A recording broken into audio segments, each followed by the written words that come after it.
buying bread. Buying bread. Buying bread, I'm gone.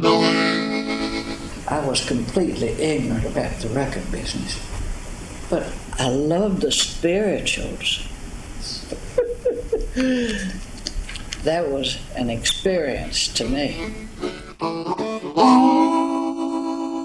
Trumpet Records grew out of a furniture company that Willard and Lillian McMurray owned. They were a white couple who were operating in a black neighborhood, which is Farish Street, which was kind of the center of all the black business in Jackson.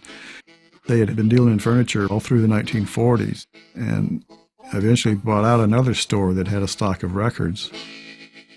There was a hardware store on Farish Street that went out of business. He bought all the stock.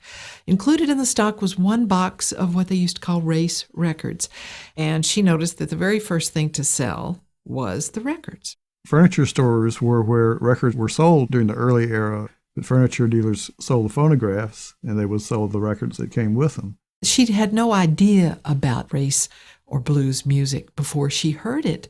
But when she heard it, it was like a huge revelation. Well, bye-bye, bye-bye, yeah, going on home, and I'll tell you the reason why. These gospel groups would come in and crowd into the listening booths and harmonize and sing together. And she thought they sounded great. And in the back room of the record shop, she started cutting records. Her first record was the St. Andrew's Gospel Airs. She would actually do the recording. She'd run the tape machine herself. It was very uncommon for a woman to be in the record business at that time, and probably still is. She wasn't doing it as a folklorist or to document African American music or anything. She was doing it to sell records. She started recording blues, and there was a famous marathon session. It went for like 2 days and nights straight, where my mother bragged about how they would have to hold her up to run the controls. Her friends in the garden club had no idea that she did this record thing. I know why we're going into it now. Hey. Oh, no. Yeah. Oh, no. It's good.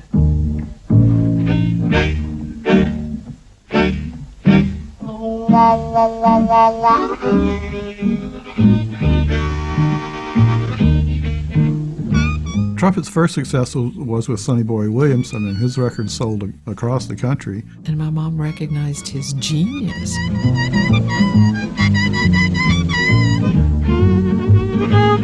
They were equally intense, personality-wise, and they formed a really special pairing. I tried a special religion, but you wouldn't even let me pray. He would order 2 or 3 custom suits and send the bill to my mom, and she would invariably pay it. Sonny Boy was not an easy person to keep up with or to keep out of trouble, and sometimes she would have to deal with predicament Sonny Boy had gotten into to get him out of them, but it was like a family relationship.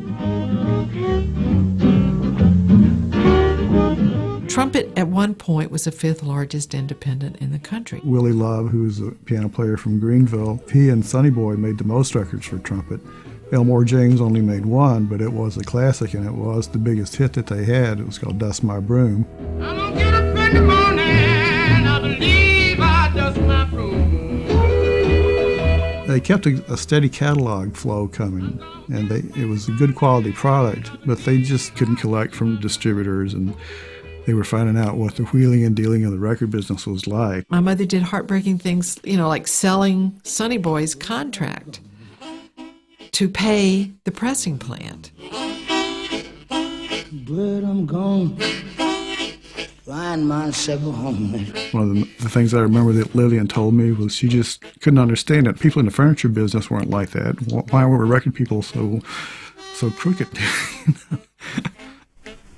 It was fun working with an artist, but I wouldn't go back in the business for $10 million.